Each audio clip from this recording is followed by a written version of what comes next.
Et salut à tous et salut à toutes, c'est Yonim. Je suis ravi de vous retrouver pour une nouvelle émission de Time Out, l'émission 100% basket, 100% NBA. C'est la deuxième de cette saison 3 de Time Out. On est de retour pour parler de basket. On va parler aujourd'hui d'un sujet qu'on avait déjà abordé dans la première de cette émission de reprise. On va parler des coachs. Il y a beaucoup de choses à dire cette année. Ça a été assez incroyable en termes de mouvement sur les bancs. En termes de coach, on a parlé de 5 franchises dans la première émission. On va faire 4 autres franchises ce soir. On va parler des Nets, on va parler de Houston Rockets, on va parler aussi du Thunder d'Oklahoma. Et puis en dernier, on va parler d'Indiana. Les Pacers qui ont changé de coach aussi. Beaucoup de choses à dire encore une fois. Et puis on l'a teasé un petit peu tout au long de la semaine. On aura un gros débat en fin d'émission sur les coachs justement. Est-ce qu'on en a pas marre de voir un petit peu toujours les mêmes noms revenir? C'est une habitude qu'on a depuis quelques années là, les noms qui reviennent souvent. Il y a une shortlist. Je suis sûr que vous avez déjà vu cette shortlist si vous avez changé d'équipe. C'est toujours les mêmes noms qui reviennent. Et bon, justement, on va en débattre pour savoir si ça nous fait chier ou pas, carrément. Messieurs, je vais vous présenter puisque vous êtes la nouvelle équipe. Alors, il y en a un qui est de retour de la saison dernière. On va peut-être commencer par toi, Thomas. Comment tu vas, Thomas? Ça fait plaisir de te retrouver pour cette émission. Bah ouais, moi aussi, ça me fait plaisir de tous vous retrouver. On a une nouvelle équipe, c'était cool. Donc voilà, je suis très content d'être là, comme d'hab. Et on est très content de te retrouver aussi. Et puis on accueille de nouveau. Alors il y en a un, vous l'avez entendu peut-être dans le live qu'on a fait cette semaine pour parler de la reprise de la saison NBA. Vous le connaissez aussi et surtout puisqu'il officie d'habitude sur un autre podcast de nos amis d'Inside Basket. C'est monsieur Sébastien Yesseb. Comment tu vas? Yes. Mais moi, ça va génial. Les gens connaissent ma voix, mais pas souvent mon visage. Heureusement, j'essaie de garder l'anonymat, mais là, l'anonymat est crevé, j'ai envie de dire. Moi, je tiens à dire que j'étais venu dans cette émission pour le studio et on n'a pas le studio, donc j'ai l'impression qu'il y a une arnaque sur la marchandise. Là, je me retrouve sur Zoom. Je sais pas comment le prendre. J'en suis désolé, crois-le bien, mon cher Sébastien. Et puis, pour terminer cette équipe, comme ça, vous les avez tous vus cette année. On termine avec Monsieur Lucas Courtin. Ça fait plaisir, Lucas, de te retrouver. Ouais. On avait commencé plus ou moins ensemble à Montpellier sur Radio Campus. C'est ça, il y a très longtemps. Et nous revoilà pour parler basket ensemble. Ouais. Comment tu vas, Lucas? Bah écoute, ça va très bien et très content. Et dites-vous que tous ces jeux à la base, on s'est croisés dans le métro, à Nation, je crois, tous les deux. Mais genre vraiment, mais par hasard, j'ai croisé Yonim à Nation. Il m'a dit, mais Lucas? Je dis, bah ouais. Et après, on a gardé contact pour l'émission de basket, du coup, l'année d'après. Donc, ça fait plaisir et content de faire partie de l'équipe pour parler basket. Et avec une saison qui risque d'être mouvementée, parce qu'on sait pas trop à quoi on va être. À quelle sauce on va être mangé avec le problème du Covid, de tout ça. Donc, on va voir. Ça va être une jolie saison, j'espère, qui reprend du coup le 22 décembre. Et tu complètes un peu ce rooster. Vous avez vu la première partie de l'équipe. On va pas mal tourner cette année. Vous allez avoir la crème de la crème sur les réseaux de Time Out. Justement, je vous donne rendez-vous sur nos réseaux. Je vous le rappelle, sur Twitter, Timeout-8 on air. Sur Instagram, Timeout NBA Podcast, sur Facebook aussi, et puis la chaîne YouTube. N'hésitez pas à aller voir sur la chaîne YouTube Timeout on Air, à vous abonner. Il y a plein de, il y a nos visages déjà, et puis il y a tous les visuels qu'on produit là pour la chaîne. N'hésitez pas à aller faire un tour. Messieurs, on est parti pour le temps mort le plus long de l'NBA. On est parti pour 1 heure de Timeout avec une grosse émission ce soir.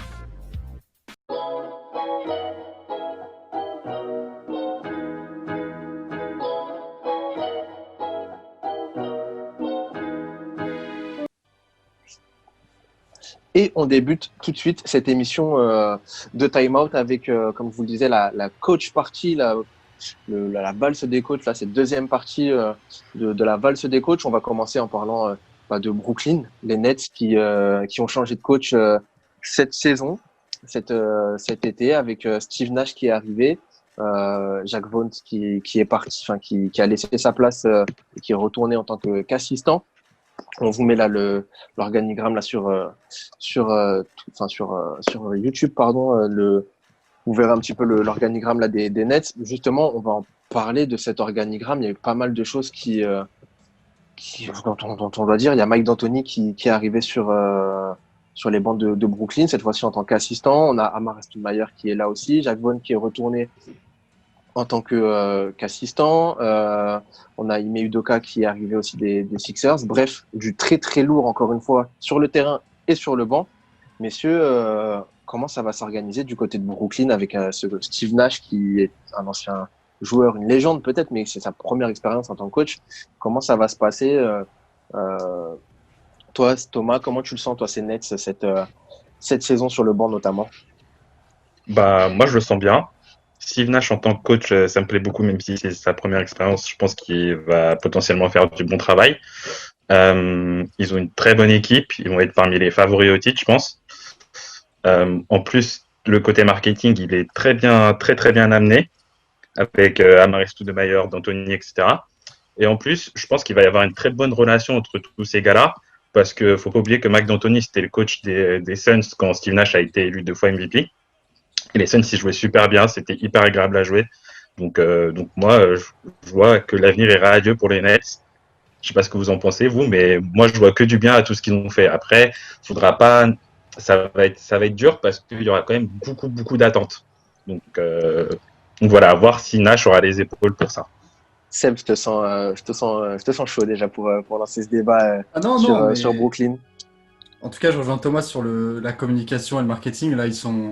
Là, c'est bac+5 de l'ISCOM, quoi. C'est-à-dire que là, on est sur un niveau de championnat du monde assez incroyable. C'est-à-dire que tout est fait, on a l'impression, c'est ça, moi, le problème que j'ai avec cette équipe, c'est qu'on a l'impression que tout est fait du biais marketing extra-sportif. Et dans ce point de vue-là, en termes de storytelling, c'est parfait, quoi. Parce que, comme l'a dit Thomas, on a donc Steve Nash qui réunit avec son ancien coach. On a tous ses potes qui sont autour de lui. Il y a une espèce de truc, vraiment, voilà, l'histoire comme seule la NBA arrive à nous le raconter. Maintenant, en termes de sportif, il y a des déclarations de Kyrie Irving qui sont quand même assez étranges sur le rôle que va avoir Steve Nash sur le banc avant l'arrivée d'Anthony. Maintenant, tu rajoutes d'Anthony. Moi, je ne le vois pas être assistant. En fait. Ce mec, il a trop d'expérience en tant que coach ces 20 dernières années pour arriver en tant que simple assistant qui va donner des conseils à Steve Nash, quoi. Donc, je ne sais pas s'il est là de bonne foi, entre guillemets, et qui vient pour être mentor et qui va l'aider à progresser, etc. Ou si, derrière la tête, il sait que il est là en roue de secours et qu'il peut se retrouver avec une équipe des Nets qui, sportivement, sur le terrain, peut vraiment jouer le titre. Bah, d'ici une saison, il peut se retrouver avec le titre de head coach parce que ça s'est pas bien passé avec Steve Nash, quoi. Donc sportivement, je suis beaucoup moins certain que Thomas. Lucas, toi, ces Nets là, on a vu beaucoup sur les réseaux parler des Brooklyn Suns avec ce retour là de Amar Stoudemire, d'Anthony, de Steve Nash, etc. D'un côté marketing, effectivement, les Nets avec Kyrie Irving, Kevin Durant sont très très chauds. De l'autre côté, on a un banc assez exceptionnel. Tu le sens, toi, d'un point de vue, tu le sens comment Bah, j'ai cette impression qu'ils ont fait ils font le recrutement pour effectivement aller jouer le titre cette année. On ne sait pas comment la saison, je l'avais un peu dit quand on en parlait en off, tous ensemble. Je ne sais pas comment la saison se serait passée si Durant et Irving avaient joué, en tout cas ces playoffs un peu bizarres. Donc, on sait pas trop. Maintenant, ce qui est sûr, c'est que je trouve que c'est pas mal du tout. La paire Anthony-Nash, on sait que ça peut fonctionner clairement. Après, je rejoins un peu Sébastien, à savoir est-ce que Mike D'Antoni est là pour soutenir Nash, comme mentor, ou est-ce qu'il a l'idée de récupérer le head coaching si jamais ça se passe mal? Ça, c'est la grande question. Après, je pense que Steve Nash, quand même, a un QI basket qui est relativement excellent. En tant que joueur, il a été excellent, donc je vois pas pourquoi ça fonctionnerait pas en tant que coach. En plus, il y aura la proximité avec les joueurs qui va être peut-être plus facile qu'un coach qui a peut-être pas le même vécu en termes de joueurs. Donc moi, je pense que l'équipe est bien taillée pour aller loin, pour aller au bout. Maintenant, il va falloir voir si la machine, entre guillemets, si la machine est bien huilée, si la mayonnaise prend, quoi. Et tout va dépendre de ça. Mais sinon, ils ont effectivement, au niveau marketing, c'est du fort.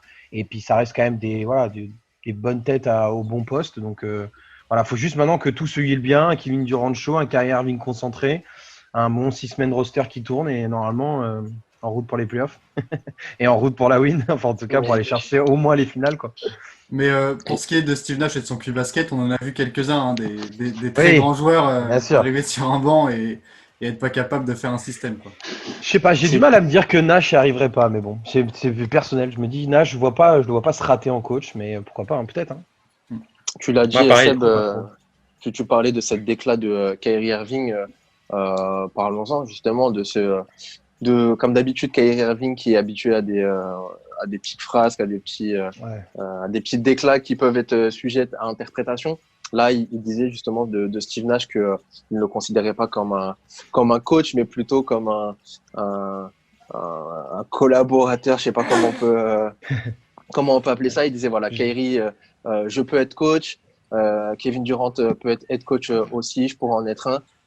Voilà, il l'a pas aidé non plus. Alors cette déclat, je sais pas comment ils vont discuter après, mais ça n'a pas forcément aidé non plus. Je pense à Steve Nash à se mettre dans les bonnes conditions, à asseoir son autorité sur des joueurs tels que Kevin Durant ou Kyrie Irving. Je sais pas, Thomas, toi, ça te fait quoi là, ce genre de déclat? Est-ce que pour toi c'est du bullshit encore et on tape un peu trop sur Kyrie ou est-ce que encore une fois il se met pas un peu en difficulté, il met pas un peu en difficulté tout le monde? Bah, je sais pas dans quel sens il a pu dire ça. Après, on sait que c'est quelqu'un qui aime bien un peu faire des frasques dans les médias, etc. Euh, Après, je pense pas qu'il faut vraiment que ça soit mal interprété parce que je pense qu'il va écouter vraiment tous les conseils que Nash va pouvoir lui prodiguer. C'est quand même un très grand meneur qui a prouvé dans la ligue, donc je vois pas pourquoi il dirait, enfin, je vois pas pourquoi ils disent. Je pense qu'il dit plus ça dans le sens où je pense qu'il va pouvoir bien gérer les égos, etc., et qu'il va y avoir une bonne entente entre eux, et enfin, pas dans le sens où il va pas le respecter en tant que coach, il va le prendre genre pour son pote. Enfin, je sais pas, j'essaye de me mettre en fait dans l'esprit de Kyrie Irving qui est un peu bizarre et d'essayer de comprendre pourquoi il a dit ça et de quelle manière il le dit en fait. Et ouais, moi je vois plus ça dans le sens où il va y avoir une camaraderie entre eux, tu vois. Pardon. Je vois, genre, t'inquiète pas. Messieurs, parlons du jeu quand même un petit peu du côté de Brooklyn. Kenny Atkinson, qui était là depuis quelques saisons, avait fait un gros travail de construction, de reconstruction avec le GM Sean Marks. Ils avaient, après Billy King, ça a été difficile. Après, on connaît les difficultés qu'ont eu les Nets là pour revenir. Ils ont réussi à revenir grâce à Kenny Atkinson, qui apprenait un jeu assez collectif, assez agréable à voir d'ailleurs. Brooklyn, là maintenant, Kenny Atkinson est parti. Qu'est-ce qui va rester de ce jeu-là? Il y a des joueurs qui sont toujours là. On pense à Joe Harris, on pense à Caris LeVert, Jarrett Allen le pivot, on pense à Spencer Dinwiddie qui est pour l'instant toujours là. Avec des joueurs comme ça, plus les pièces qu'on va rajouter, donc Kyrie Irving, Kevin Durant, à quoi on peut s'attendre du côté de Brooklyn en termes de jeu avec Steve Nash, avec D'Antoni? Est-ce qu'on va passer sur un free and game comme pouvait le faire D'Antoni, sur je sais pas comment ça va se passer pour Brooklyn? Seb, tu les sens comment toi, ces Nets là, en termes de jeu, en tout cas la saison prochaine? Non, mais déjà, mine de rien, quand tu affiches les noms, t'as quand même une sacrée équipe, quoi. Sur le papier, enfin, on a vu ces Nets qui, sans les deux, ont réussi à faire une saison honorable et qui ont plutôt bien joué. T'as quand même un roster qui est hyper intéressant, je trouve, avec des vétérans et puis des jeunes, hein, parce que Dinwiddie, Levert et Allen, c'est pas vieux, hein, mais pourtant ça joue bien, etc. Donc déjà, je trouve qu'ils ont un super roster. Maintenant, sur le sportif, c'est la grosse question, je pense. Depuis tout à l'heure, on parle de comment va être Steve Nash au coaching. En termes de sportif, c'est très compliqué. On a tendance à penser que par le fait que Steve Nash a été notamment, je ne sais plus c'était quoi son rôle, mais aux Warriors, enfin en tout cas il les aidait, surtout aux 3 points, etc. Enfin, on a tendance à croire qu'en plus avec l'arrivée de D'Antoni, ça va être une équipe qui est quand même très portée sur le 3 points comme le veut la NBA moderne. Ça m'étonnerait qu'on voit 2 pivots, donc on voit même un pivot sur cette équipe sur le terrain, quoi. Mais je sais pas comment ça va jouer. Ce qui est sûr, c'est que je pense que ce qu'on a vu l'année dernière, on va pas le revoir cette année, quoi.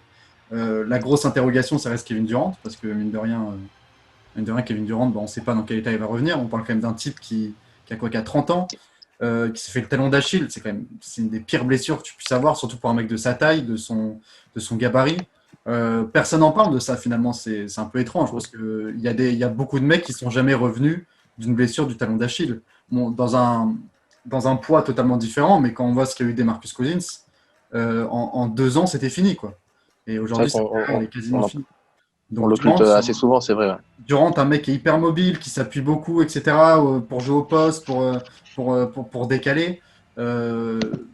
Faut revenir aussi d'une blessure du talon d'Achille, quoi. Donc, faudra pas être trop En dur tout, avec ses nets et avec Durant au début, je pense. en tout cas, sur enfin, ça fait un petit moment qu'il est prêt, je mets des gros guillemets, hein, mais on a vu des vidéos où il avait l'air d'être assez bien physiquement. Après, effectivement, bon, il va manquer de rythme et ça va faire un petit peu de longtemps qu'il n'a pas joué à haut niveau et intensément. On va voir comment ça se passe effectivement pour Kevin Durant. Lucas, toi, ces Nets-là, en termes de jeu, on va avoir du coup 2 gros stars que sont Kyrie Irving, que sont Kevin Durant sur le terrain. Si la logique est respectée, on aura des André Jordan encore une fois aussi, voilà, un gros caractère. On va dire peut-être la 3e star. Il y a Caris LeVert, Spencer Dinwiddie en 6e homme, encore une fois, la main qui devrait rester. On a du Joe Harris. On oublie aussi, mais Timothée Luwawu-Cabarrot sera là, le Frenchie du côté des Nets, qui a pas mal apporté en termes d'énergie, etc. Bref, c'est une jolie équipe. Toi, tu le vois comment, toi, en termes de. Pour le coup, c'est un peu comme Seb. Je trouve que le roster est très bien, très complet. Maintenant, le truc, c'est que moi, je suis assez d'accord. C'est-à-dire qu'il faut garder ce côté un peu collectif de ce qu'on a vu cette année. Et je pense que ça passe par effectivement le jeu un peu moderne, shoot à 3 points. Maintenant, toute la question, c'est de savoir est-ce qu'ils vont pouvoir garder Joe Harris. On aura l'occasion d'en parler après. Mais s'ils le gardent, honnêtement, ouais, il y a moyen de s'orienter vers du 3 points. Kevin Durant ne va pas revenir au meilleur niveau. Le talon, c'est toujours. Enfin, elle a dit, Sébastien l'a très bien dit, le talon d'Achille, c'est très compliqué. Donc après, la question, c'est de savoir si Kevin va revenir au haut niveau. Après, quand tu as deux moteurs comme ça, tu sais que dans les matchs clés ou dans les matchs chauds, c'est les mecs qui vont prendre les derniers points et ça va claquer. Maintenant, il faut un collectif rodé. Et je pense qu'il faut surtout jouer voilà, sur la transition rapide. Enfin, un peu comme le basket moderne, on voit très peu maintenant de jeux en ISO ou autre. Donc, je pense que ouais, ça va jouer là-dessus. Et il y a de bons artilleurs, il y a de quoi vraiment faire. Après, moi, j'avais lu des rumeurs comme quoi Dinwiddie, pas sûr qu'il reste pour les années d'après parce que marre de faire la doublure d'Irving. Donc, en fait, le plus dur pour moi, Nash, ça va être de créer un groupe en fait qui va au bout. Juste de créer un groupe humainement en se disant, les gars, on a un roster qui est magnifique. Si chacun met sa pierre à l'édifice, on a des stars, on a de quoi scorer, on a du jeu. Let's go, quoi. Et si Steve Nash arrive à créer ça avec tout le monde, même Irving avec ses frasques monumentales là, il va commencer à comprendre qu'il y a peut-être une bague à aller chercher, malgré qu'il y ait du lourd à côté, bien sûr. Mais il y a peut-être vraiment moyen de faire un truc très intéressant avec Brooklyn. Et quand les joueurs l'auront compris, bah, je pense que tout le monde ira dans la même direction. Et donc, s'ils le font collectivement, ce sera que collectivement. Ça ne peut pas être Durant et Irving qui vont carry l'équipe jusqu'au bout. Ça ne fonctionnera pas en playoff. Enfin, pour moi, ça ne fonctionnera pas. Je suis d'accord, surtout qu'il y a un truc dont on n'a pas trop parlé, c'est l'ancienneté de l'effectif. Ça va être un groupe nouveau qui ne se connaît pas. Quand tu vois les autres favoris de l'Est, que ce soit Boston, que ce soit Miami, que ce soit les Bucks, c'est des équipes qui jouent ensemble, c'est le même groupe depuis 3-4 ans, qui prennent de l'expérience, surtout les jeunes, hein, Miami et Boston, chaque année, ils prennent de l'expérience. Eux, c'est un groupe hyper nouveau. Les Nets, ils n'ont pas passé un tour. Durant, il n'a pas joué depuis plus d'1 an. Kyrie, c'est pareil. Bon, à Boston, c'est pas hyper bien passé. Donc, tu as un groupe nouveau, quoi. C'est rare, les équipes qui, sur un groupe nouveau, vont au titre d'un coup. Donc, si ça doit marcher, bah, c'est sûr que tu as intérêt à avoir un collectif béton, quoi. Et puis, éviter les blessures, mais ça, bon, ça tout le monde parie. Hein. Ouais, ça va être le défi un peu pour tout le monde cette saison. Mais tu fais bien de le dire, hein, Seb, ce côté nouveau, puis nouveau coach aussi. Là, on va parler que de franchises qui ont des nouveaux coachs. Ça part. C'est très rare d'avoir une équipe très performante avec ça arrive, hein, on l'a vu un peu avec les Raptors, etc. Mais c'est assez rare de voir une équipe ultra performante dès le début avec un nouveau coach. Il y a toujours une continuité qui s'inscrit à un moment donné et qui fait la différence au plus haut niveau. On va voir comment ça se passe du côté de Brooklyn. Peut-être pour finir. Les Lakers, ils l'ont fait. Hein. Il y avait vraiment tout de nouveau. Hein. Après, les Lakers, c'est pas comparable. Les Lakers, pour moi, à partir du moment où Kobe Bryant est décédé, pour moi, c'était sûr que les Lakers allaient au bout, quoi. C'était écrit, quoi. Genre, à partir du moment où Kobe meurt, LeBron, il est injouable, en fait. Pour moi, hein, c'est moche à dire, mais je sais même, vrai, je suis pas sûr que si Kobe, était encore en vie, je suis pas sûr que les Lakers auraient gagné le titre. Je pense que l'histoire dépasse tout, quoi. Ça reste mon avis, quoi. Tu lances des bombes comme ça, Lucas. Bah ouais, lance une bombe. Pour moi, l'histoire dépasse tout. Ça, tu sais. Pour moi, l'histoire dépasse tout. Rapidement, les gars, peut-être pour terminer sur ces Nets-là, avant d'enchaîner sur les autres équipes, parce que parlons un petit peu de l'été, enfin, il faut que j'arrête de dire l'été, de cette free agency et du futur un petit peu là des Nets. Ils ont 2 gros contrats avec Kyrie Irving et Kevin Durant. DeAndre Jordan pèse un petit peu aussi, mais beaucoup moins. Ils vont pas avoir beaucoup de cap, voire pas du tout. Ils ont un tour de draft au 19e, si je dis pas de bêtises. C'est ça, 19e le premier choix et 54e le deuxième tour. Ils Mon- avaient récupéré le 19e, je crois, de Philly. L'hiver, là, cette free agency, vous avez des petits trucs à dire là sur ces Nets-là. Vous voyez ça comment pour Brooklyn? Ça va beaucoup bouger du côté des Nets ou on devrait rester plus ou moins pareil? Ouais, tu peux pas bouger. Hein. De toute manière. Ouais, Tu as dit, tu peux t'es un très peu peu bloqué. bouger. Ça peut passer par un trade. Moi, je suis pas certain que DeAndre Jordan passe l'hiver. En tout cas, je pense que dans l'intérêt des Nets, il faudrait que DeAndre Jordan saute. Mine de rien, le contrat est assez lourd. L'impact sur le terrain, il est beaucoup moins. Euh, avec le jeu prôné par D'Antoni, qui va forcément avoir un impact sur le jeu des Nets, est-ce que DeAndre Jordan va avoir sa place? J'en suis vraiment pas sûr, surtout que tu as déjà un intérieur qui est déjà là, sûrement avant lui dans la hiérarchie. Lui c'est une grosse épine, je pense, DeAndre Jordan. Surtout que tu peux vraiment choper des bons. Moi, ça manque d'un bon arrière, je pense, dans cette équipe. Une autre solution en sortie de banc, peut-être. En scoring, je sais que, bon, voilà, Dinwiddie, d'accord, mais il faudrait un autre scoreur en sortie de banc. Donc, si tu peux dégager DeAndre Jordan, bon, après, il faut le dégager parce qu'il est lourd. Mais il faudrait y aller, quoi. À Il y voir a, à il y qui a un joueur, tu il y a, peux il y a un faire. joueur qui te vient en tête comme ça ou pas? Il y a beaucoup de rumeurs à chaque fois qui reviennent sur les Nets. Parce que là, il y a des joueurs qui vous intéresseraient en termes de profil du côté de Brooklyn Il y a à dire. ou pas? J'avais entendu une rumeur ils voulaient faire des trades avec les Bulls pour Zach LaVine, mais je pense que c'est qu'une rumeur que j'ai vu passer, quoi. C'était pendant l'été. Mais parce que ça allait leur coûter quand même plusieurs joueurs pour le faire venir, donc pas beaucoup d'intérêt. Non, difficile de dire. Ils vont être assez bloqués, hein, parce que je pense qu'ils vont être au-dessus du cap et enfin ils vont pas avoir beaucoup de choix et beaucoup de manœuvres. Et avec les 2 gros salaires, ça va être encore pire en plus l'année prochaine parce que je crois que c'est l'année prochaine qu'ils vont atteindre le max des salaires de Irving et de Durant, donc ça va être un peu plus compliqué. Ouais, maintenant il faut, je pense, peut-être séparer de DeAndre Jordan pour récupérer un peu de possibilités. Et après, il y a après, est-ce que je dis des bêtises, je sais pas, mais il y a le problème de Joe Harris, quoi. Est-ce qu'ils vont pouvoir lui proposer un truc solide? Parce que de ce que j'ai lu, il est potentiellement pas garanti dans le roster, quoi. Effectivement, il n'a pas été re-signé Il n'a encore. pas été re-signé et la question c'est est-ce qu'ils vont pouvoir lui offrir quelque chose par rapport au cap et à Mm. enfin voilà, tout est la question. Et je pense que c'est un mec qu'il faut garder, quoi, parce qu'il y a un gros apport à 3 points, c'est un gros scoreur, ils ont besoin de scoring, donc ça serait dommage de le laisser partir. Et voilà. Après les autres, bon, ça c'est moins important. Et une team option sur Garrett Temple de 5 millions, je sais pas s'ils vont. Voilà. Surtout Mais ils qu'Harris, sont un peu bloqués. Harris, il y aura du monde, je pense. Hein. Il y aura du Bah, monde Harris, qui il y va aura du toquer à la monde, c'est porte. Hein, ça. donc, Eh ouais, c'est ça le problème, c'est qu'il y aura du monde. à Pas voir s'il va tous choisir. à Joe On peut Bucket forcément lui proposer plus d'argent ailleurs, de toute manière. Donc, est-ce qu'il choisira Oui. les thunes et un rôle ou la peut-être plus Skyline de important? Hein. Brooklyn. Ou le projet, ouais. Bah oui, parce que bon, au net, il aura moins d'argent, il aura moins de minutes, mais il aura plus de bagues, potentiellement. Il aura Mais plus de il possibilités aura un d'aller chercher super la bague. quartier. Voilà. Ça, Super, c'est- il y a un super quartier Je au sais pas si vivre. ça y joue vraiment, mais ouais. Il y a des super maillots. Il y a un maillot magnifique en hommage c'est vrai. à la saison C'est comme 80, ça, la c'est saison comme ça que tu vas le 90. convaincre. C'est comme ça que tu vas le convaincre, Johnny, que tu vas l'appeler. Ah, gars, on De a un toute beau façon, quartier. eux, ils mettent tout sur le marketing, donc ça m'étonne pas. Ouais, c'est vrai. C'est vrai. Joe Harris, si tu nous entends, on a le centre d'entraînement le plus beau de tout le pays. On a un staff médical incroyable. N'hésite pas à rester du côté de Brooklyn. Voilà pour les Nets. On va suivre bien évidemment attentivement. Ça fera partie des prétendants au titre cette année, même si ça va être difficile. On va Bah, suivre si ça c'est pas avec. pour cette année, pour moi, c'est pour l'année prochaine, quoi. En tout cas, sur un projet de 2 ans, ça peut être un peu plus. Voilà. Pour que le temps que l'équipe se mette en place, quoi. Parce que c'est Ça va vrai être que du nouveau, carrément. quoi. Ça va être à suivre de manière intense. Ces Nets, on va enchaîner, messieurs, avec une autre équipe cette fois-ci, une autre équipe un peu hype de la ligue. On va aller dans la conférence Ouest cette fois-ci. On va parler des Houston Rockets tout de suite.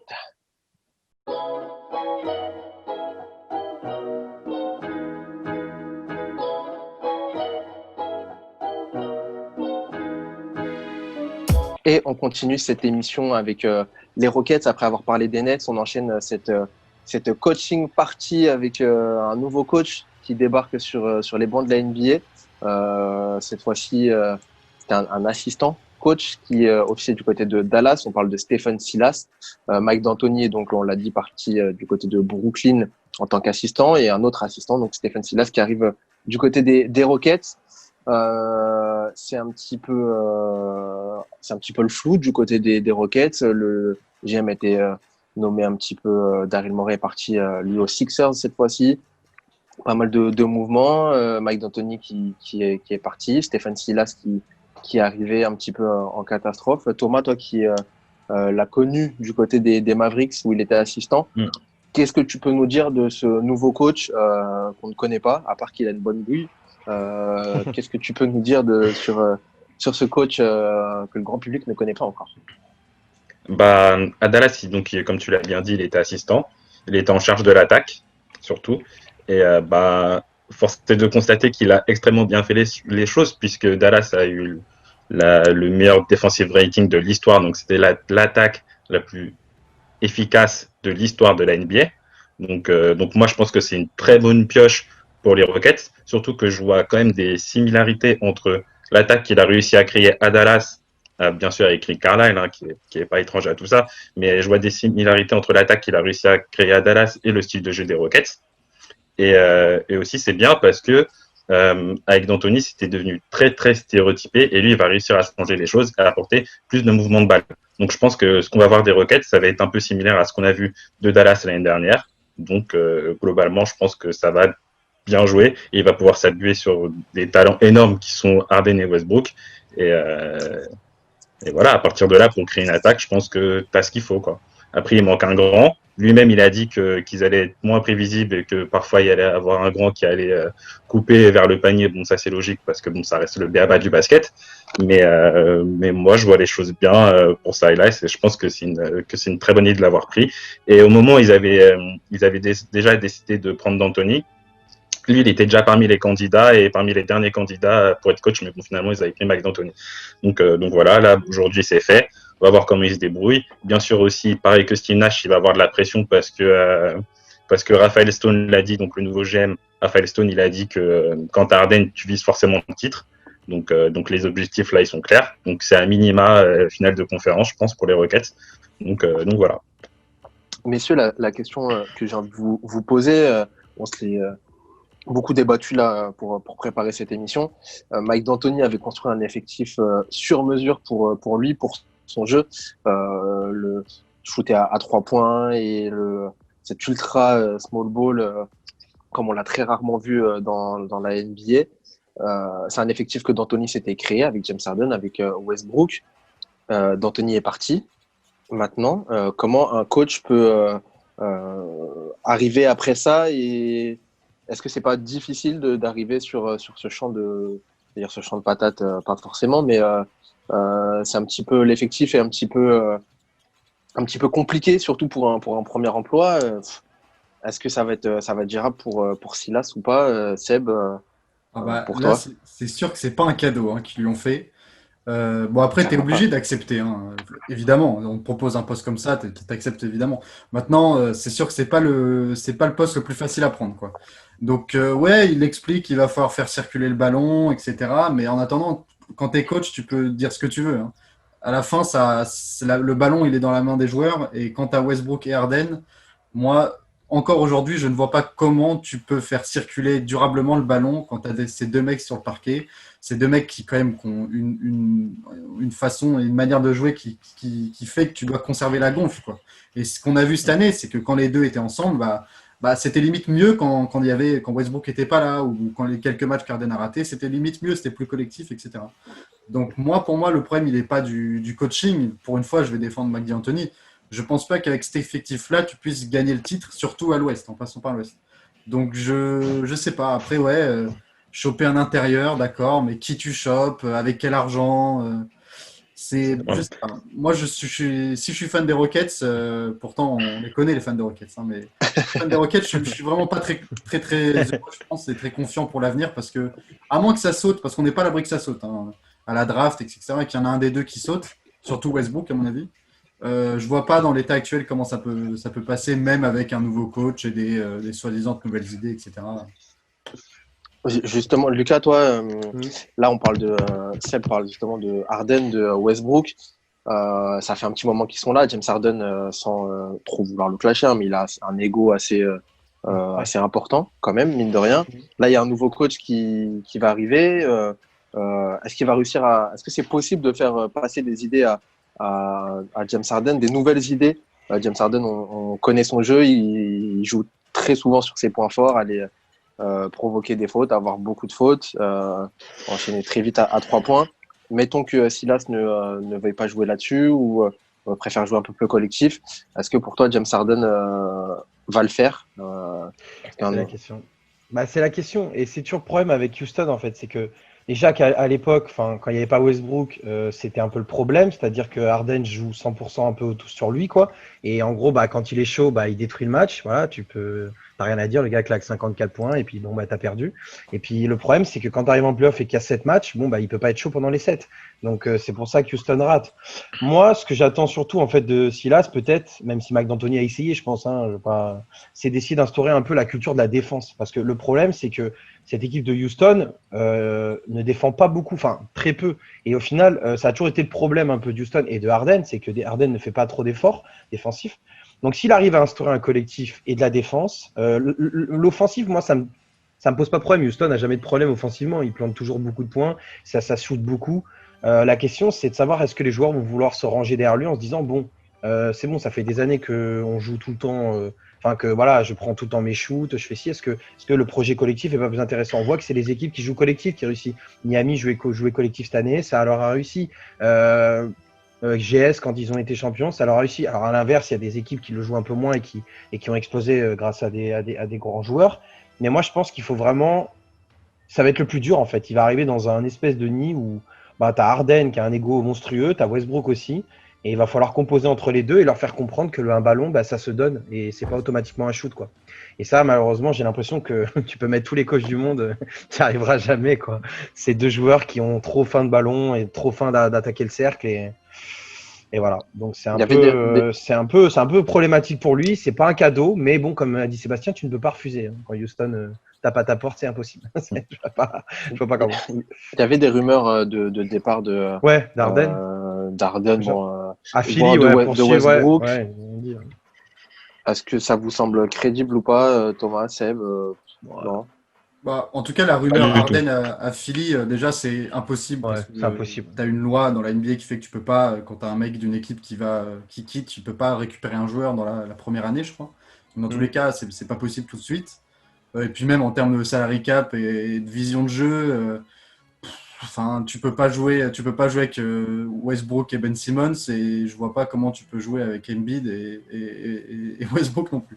Donc en tous les cas, je vois pas comment c'est possible tout de suite. Et en termes d'image, trader ton meilleur joueur qui est là depuis 10 ans, c'est moyen quoi, franchement. Donc je vois pas comment tu peux faire ça, mais pareil. Les Raptors l'avait fait hein, avec. Oui, c'est vrai. Il l'avait fait, donc pourquoi pas? Bah pourquoi pas? Ça m'étonnerait, mais oui non. Juste moi, il y a quelques trucs sur quoi je voulais revenir. Je pense que c'est très bien possible de faire lâcher le ballon à Harden et Westbrook. On l'a déjà vu. Moi, je trouve que c'est des bons passeurs. Je pense qu'il faut carrément mettre la faute sur Mike D'Antoni parce que c'était son système de jeu qui était basé spécialement sur Harden. Il voulait que faire de l'ISO avec lui et prendre que des shoots à 3 points parce que c'était le truc des statistiques, machin, je sais pas quoi, avec leurs stats avancées et tout. Il disait que c'était plus rentable de prendre que des shoots à 3 points et des shoots dans la raquette. Là, je pense que clairement, ça va changer. Et deuxièmement, la défense de Houston, elle est pas si faible que ça. Moi, quand j'ai regardé la bulle et les playoffs, personnellement, j'ai vu l'une des meilleures défenses. Ça court beaucoup, ça change sur tous les joueurs. En défense, ils font beaucoup d'efforts. Donc, le seul truc qui leur manque vraiment, c'est un grand sur lequel s'appuyer. Ça va être difficile à trouver parce qu'ils n'ont pas le salary cap nécessaire. Mais en tout cas, je pense que tu peux très bien faire un système de jeu complémentaire avec Harden et Westbrook. Et il n'y a pas de problème pour qu'il lâche la gonfle. Et voilà, si tu mets des shooters à côté, moi, je vois pas le souci. Non, C'était mais le 14e defensive rating. le potentiel les défensif, Rockets. ils l'ont, hein, parce que quand Westbrook il a décidé de défendre, bah, il n'y a pas grand monde qui Tu passe. Hein, parce que... vois, Oui, il y a non, mais Westbrook, quand ils décident, Covington, quand ils font les efforts. il y a Non, mais quand PJ c'est. Tucker. Oui, oui, non, mais je parle pas des mecs à côté. Les mecs à côté défendent. C'est juste que quand ils ont envie de faire l'effort, ils le font. Le problème, c'est que c'est pas tout le temps. Enfin, pour moi, j'ai l'impression qu'il y a des matchs, genre, vraiment giga incohérents, quoi. Ce qui n'arrive pas dans d'autres équipes qui vont jouer le titre, en fait. Genre, il y a des matchs où c'est même pas un trou d'air, en fait. T'as l'impression que l'équipe, elle est venue, elle est même pas venue pour jouer sur le parquet. Elle a même pas envie, en fait. Genre, les mecs, ils shootent tous à côté, c'est Parkland. Et en défense, Harden, il traîne les pieds. Alors, moi, je veux bien, mais quand tu veux jouer une bague, quand t'as la prétention de dire, je vais aller au bout, et pourtant, j'adore Harden, hein, c'est un de mes joueurs préférés. Mais quand je vois ça, des fois, je suis là, je dis, mais ils y arriveront jamais, en fait. C'est pas avec une telle volonté que tu y arrives, en fait.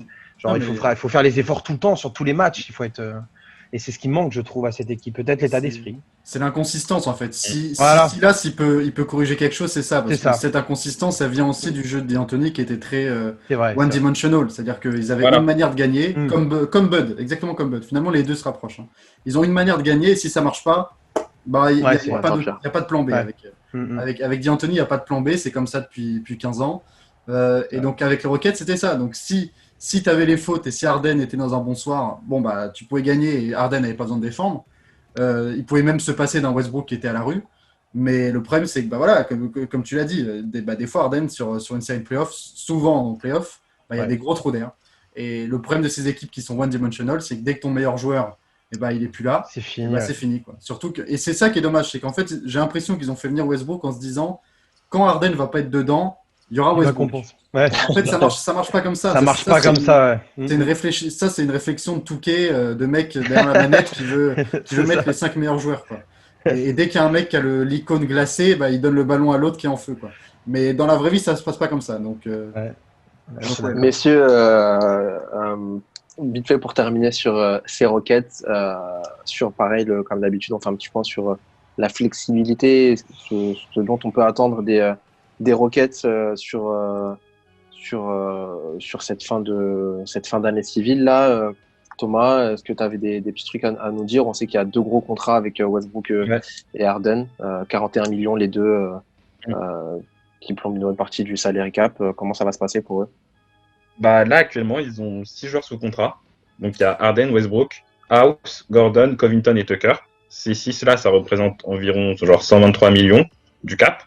Donc, il leur reste environ 9 millions pour atteindre la luxury tax, qui est à 132. Et donc, du coup, il va falloir combler l'effectif avec ça. Après, ils ont le droit en fait, quand tu payes la taxe, tu as le droit à une exception de 5-6 millions pour recruter d'autres personnes. Donc, ils vont devoir compléter l'effectif avec ça. Ils vont surtout devoir trouver des grands. La draft, ils ont pas de tour de draft. Et les joueurs qui sont plus sous contrat, c'est des joueurs qui étaient un peu en bout de banc. De toute façon, Mike D'Antoni jouait pas avec une grosse rotation. Donc, c'est des joueurs qui étaient en bout de banc. Carroll, Chandler, Tariq Black, Jeff Green. Donc voilà, il va falloir se démerder un peu avec ça. Effectivement, comme vous l'avez dit, c'est pas un cadeau. Mais voilà, quand dans ton attaque, tu as Westbrook Harden, moi je suis persuadé et je reste intimement persuadé que ces deux gars-là, ils sont complémentaires. Et je pense que Stephen Silas, il va trouver la recette pour les faire jouer ensemble et que va pas y avoir vraiment de problème pour Houston. Après, je peux me tromper, hein, je dis pas qu'ils vont gagner le titre ou aller en finale de conf, mais je pense que l'attaque elle va être plus séduisante que ce qu'il y avait avec Mike D'Antoni. Ouais, le but, ça va être de leur faire passer un cap qu'ils ont eu du mal à passer depuis quelques années, à tomber à chaque fois sur les grosses équipes, là que ça soit les Lakers, que ça soit les Warriors aussi avant, ils sont toujours passés très près ces Rockets, mais au final, il leur a toujours manqué un petit truc.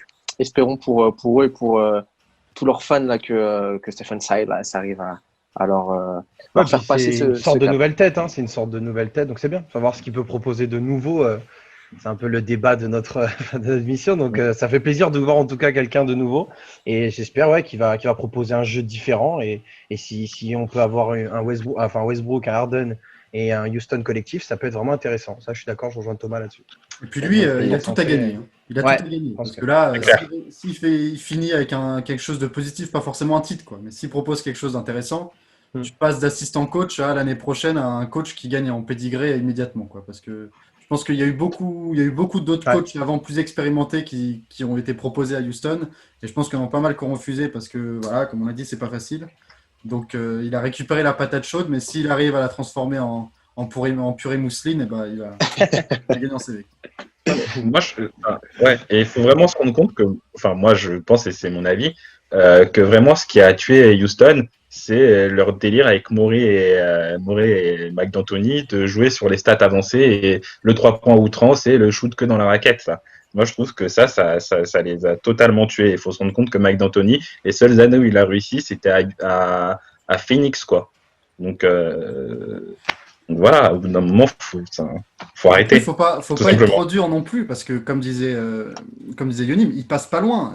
L'année où ils sont en finale, donc en 2016, où ils mènent 3-1, en finale de conf contre les Warriors, ça passe à rien. Non, pas cette année-là. Pardon, c'était ok. Enfin, je sais plus. Mais l'année où le Game 7, là où ils font 0 sur je sais pas combien à 3 points dans le dernier Ouais, quart-temps. c'était contre Golden State. C'est ça, c'est en Ouais, c'était en 2016. 2016, je crois. Ouais. Il me Ouais. semble. Bon, bah, ils sont pas loin, quoi. Ils sont à pas loin, ils sont quelques pas shoots loin. gagnés, etc. Ils sont Donc, pas et loin. puis, les analytics et les stats avancées, c'est ce qui a fait gagner les Warriors et ce qui ont fait leur dynastie aussi, quoi. Donc, je suis pas un opposant farouche à la stat avancée. Moi, ce que je reproche à Daryl Morey et à D'Antoni, c'est ce que je disais tout à l'heure, c'est le manque de plan B. C'est-à-dire que les Warriors, ils avaient un plan B. C'est pour ça que là, ils vont revenir et je pense que ça va faire aussi mal. Ils ont d'autres solutions. D'Antoni et surtout Daryl Morey, c'est ce qu'on va voir à Philadelphie, vous en avez parlé la semaine dernière. Bah, c'est si son idée convaincue ne marche pas, et bah, c'est fini en fait. Et c'est ce qui n'a pas marché à Houston, mais pas loin, quoi. C'est ça, c'est la beauté de la NBA, un shoot rentré et puis il gagne un titre et puis on n'en parle pas de la même manière, quoi.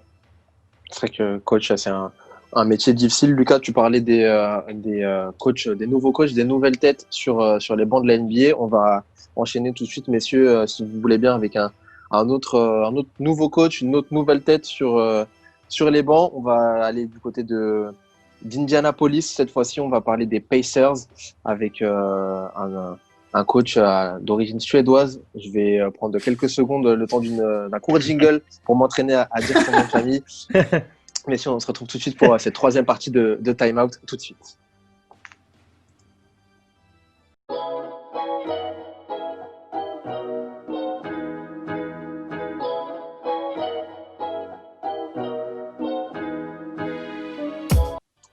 On est de retour sur Time Out pour parler des Indiana Pacers cette fois-ci avec on parle des coachs, de la coach partie de tous ces nouvelles têtes ou pas d'ailleurs qui arrivent sur les bancs de la NBA. Cette fois-ci du côté des Pacers, on a un nouveau coach, il s'appelle Nate Bjorkgren. Pas mal. Je vais tout au long de cette année, je vais m'entraîner à le dire, je vous promets. Nate Bjorkgren qui arrive, Mike Milan qui lui est parti du côté des Pelicans, si je dis pas de bêtises, en tant qu'assistant. Ou non, il n'est pas parti à Atlanta? Je sais plus. Non, je crois qu'il est assistant. Non, je crois que c'est les Pels. Hein. Ouais, non, ok, bah du coup. Ok, je me mets. Mais du coup, voilà, Nate Mike Milan qui est parti, qui a laissé sa place, et du coup, on a un nouveau coach, cette fois-ci en la personne de Nate Bjorkgren. On se posait la question en préparant l'émission, voilà, une nouvelle tête, un nouveau coach, c'est sympathique pour les Pacers. Malgré tout, ça les rend pas beaucoup plus compétitifs qu'ils ne l'étaient avant. On se disait quand même, on se faisait la remarque que voilà, les Pacers étaient un petit peu cette équipe ventre mou de la NBA. C'est jamais très nul, mais c'est jamais vraiment prétendant pour aller chercher une bague ou quelque chose comme ça. Messieurs, est-ce que là, ça va changer quelque chose avec Nate Bjorkgren? Est-ce qu'on est sur un nouveau cycle, encore une fois, côté Pacers? Comment ça va se passer pour les joueurs d'Indianapolis? Seb? Bon, moi, je vais l'appeler Bjork, hein. Je vais pas l'appeler Bjorkgren, ce sera plus facile. Bjork, c'est pas mal. C'est vrai que moi, j'avais dit sur Twitter il y a quelques semaines que Indiana, c'était le SCO d'Angers de la NBA, et je le pense toujours, en fait. C'est-à-dire que c'est vraiment ça, quoi. On a l'impression que chaque année, c'est un nouveau cycle. Tu sais, c'est les termes très de comme ça. Cette année, c'est un nouveau cycle, cette année, c'est la bonne. Mais quand on regarde dans les faits, dans leur, on en reparlera après, mais dans leur salary cap et dans ce qu'ils peuvent faire, ils peuvent pas faire grand-chose, quoi. Et puis, on sait que les propriétaires d'Indiana sont pas les plus sont pas les plus investis pour payer la luxury tax, donc pas les plus investis tout court d'ailleurs. Et puis voilà, c'est Indiana, quoi, donc tu vas pas attirer grand monde. Donc bah c'est toujours pareil, quoi. Moi je trouve je suis très content que s'il y a un assistant coach, on en parlera dans le débat après qui arrive. Mais je trouve que Nate McMillan était loin d'être un mauvais coach, contrairement à ce que beaucoup de gens ont essayé de nous faire croire. Et qu'il a fait quand même, parfois avec pas grand chose, il a fait quand même des choses très intéressantes. C'est sûr que c'était pas le jeu le plus fantasque du monde, mais il arrivait à faire avec ce qu'il avait, quoi. Il faisait plutôt du bon taf. On parle quand même d'une équipe qui a pas eu Oladipo pendant des mois et ils ont réussi à bien jouer, voire mieux jouer sans lui, ce qui pose des questions sur l'importance de Oladipo aussi. Donc non, pour moi ça change pas grand chose dans cette équipe, quoi. C'est une équipe qui sera toujours là, quoi, pour jouer les playoffs, et puis si c'est un miracle, ça passe un tour et puis après ça s'arrête, quoi. Mais il n'y a pas de perspective d'aller beaucoup plus loin ou de faire beaucoup moins bien. Ce qui est bizarre avec ou pas, hein, mais Nate McMillan, il avait été re-signé juste avant de se faire virer. Il avait signé un contrat d'un an. 2 semaines avant, on pensait justement qu'il allait repartir sur une nouvelle saison et qu'on confirmait un petit peu le bon travail qu'il avait pu faire, enfin pas le mauvais travail en tout cas qu'il avait pu faire avec les Pacers. Et pourtant, il s'est fait virer quelques semaines plus tard après avoir signé cette extension de contrat. Thomas, toi, les Pacers, Seb parlait de coups de com' à chaque fois sur ce nouveau cycle, etc. Toi, tu le vois comment là, ce changement de coach encore une fois avec les Pacers, ça t'inspire ou pas? Bah, pas vraiment, parce que je connais pas très bien le coach qui a été élu, du coup. Mais effectivement, moi, comme Seb, je vois pas vraiment de perspective de faire mieux ou moins bien. Je pense que ça va rester similairement pareil. Je pense pas qu'ils ont intérêt à faire beaucoup de changements dans l'effectif et on va dire, de tanker, même si je déteste cette expression. Je pense pas qu'ils ont intérêt à faire ça. Moi, l'année dernière, avec Inter Milan, j'ai trouvé que c'était une équipe, bah, contrairement à ce que certaines personnes peuvent penser, qui était assez séduisante à voir jouer. Moi, j'aime bien parce qu'ils avaient un jeu à l'ancienne, très différent des autres équipes, parce qu'ils prenaient beaucoup de tirs à 2 points. Je crois que c'était l'équipe qui prenait le plus de tirs à 2 points de la ligue. Et moi, j'aime bien les équipes qui sont un peu à l'ancienne, comme ça. Mais ouais, je vois pas trop de perspective de changement. Je pense que ça va rester sur la même lignée. Faut peut-être, enfin, je sais pas, va falloir attendre pour vraiment se faire un avis. En tout cas, c'est bien parce que encore une fois, on voit une nouvelle tête. Le gars, Nate Bjorkgren, là, c'est un très bon pote de Nick Nurse. Donc, s'il arrive à faire les mêmes choses que lui, bah, c'est très bien pour Indiana. Ils se sont connus du côté Nate Bjorkgren a beaucoup entraîné du côté de la G-League aussi. Et ouais, puis, il était joueur, je sais plus dans quelle université, mais il était joueur quand Nick Nurse était coach ou assistant coach de l'université dans laquelle il jouait. Un truc comme ça. Ils étaient ensemble du côté des Raptors aussi la saison dernière, pendant 2 ans là, où Nate Bjorkgren était assistant. Là, il se voit promu head coach du côté des Pacers. Parlons sans trop s'attarder non plus, mais voilà, du côté des joueurs un peu phares, parlons-en maintenant. Oladipo, on a Brogdon, on a Sabonis. Quel avenir pour ces joueurs-là, pour ces 3 têtes de gondole du côté des Pacers? Oladipo était beaucoup annoncé sur le départ après sa blessure. Est-ce qu'on doit s'attendre à un départ pour ces 3 joueurs-là? Seb, tu parlais justement du côté pas très hype de la ville d'Indianapolis. Si eux partent, ça va être difficile de les remplacer. Comment tu le sens toi pour Dipo, pour Sabonis, ça va le faire comment, Seb, pour toi? Bah, déjà sur les 3, il y en a un qui est plus genre de basket, hein, parce que Miles Turner, à un moment donné, bon, je pense qu'il faut arrêter l'escroquerie maintenant. On a assez essayé de lui donner sa chance à ce type-là. On parle quand même d'un mec qui sera payé quasiment 20 millions en 2024. Donc l'escroquerie est pas mal. Donc je pense que Miles Turner, il faut s'en débarrasser. Et puis après, c'est personnel, mais malheureusement, je ne pense pas que tu puisses gagner quoi que ce soit avec Oladipo. Je pense pas que ce soit un franchise player, ce mec. C'est un très bon joueur, c'est un excellent joueur même parfois, qui est un peu streaky, qui est capable d'avoir des périodes d'une, 2, 3 semaines, 1 mois où il va vraiment être monstrueux, quoi. C'est vraiment un très très bon deuxième joueur, ça c'est sûr. Maintenant, je ne le vois pas franchise player, mais le problème c'est qu'il est dans une situation où c'est Indiana. Donc dès que tu as un bon joueur, ça devient ton franchise player. En fait. et tu vas t'accrocher à lui parce que tu te dis, s'il se barre, c'est mort. Donc, ils s'accrochent à lui parce que c'est le meilleur joueur qu'ils aient eu depuis Paul George, en fait. Et ils se disent, qu'est-ce qu'on peut avoir d'autre qu'Oladipo, en fait, finalement, à part passer par la draft. Mais les tours de draft, ils n'ont rien de très haut placé. Donc, c'est compliqué. Moi, je pense qu'il faut faire tout sauter, contrairement à ce que dit Thomas. Je pense qu'il faut tout faire sauter dans cette équipe et qu'il faut repartir, quoi, parce que tu peux pas faire grand-chose. Est-ce que quand tu es supporter, quand tu es président ou GM ou tout ça, ton objectif de carrière, c'est de dire qu'avec Indiana, je finis quatrième?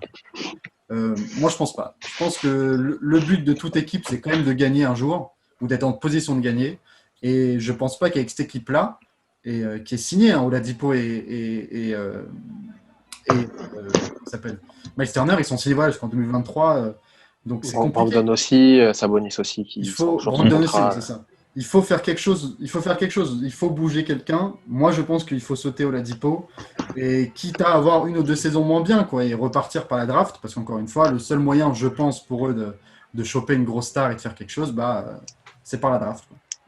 Il y a le frère de Justin Holiday, enfin de Drew Holiday qui est là, Justin Holiday. Peut-être que aller chercher du côté de Drew Holiday qui est du côté à lancer sur le départ là avec les Pelicans. Peut-être que ça peut être intéressant pour eux de faire bouger ces gros contrats aussi. Pourquoi pas, Lucas, pour terminer sur ces Pacers, on va pas trop s'attarder non plus, mais voilà, qu'est-ce que ça t'inspire toi ces Pacers, ce changement de coach avec du coup Nate Bjorkgren, on a aussi Greg Foster qui est arrivé là, qui était assistant coach du côté des Hawks qui est arrivé sur le banc.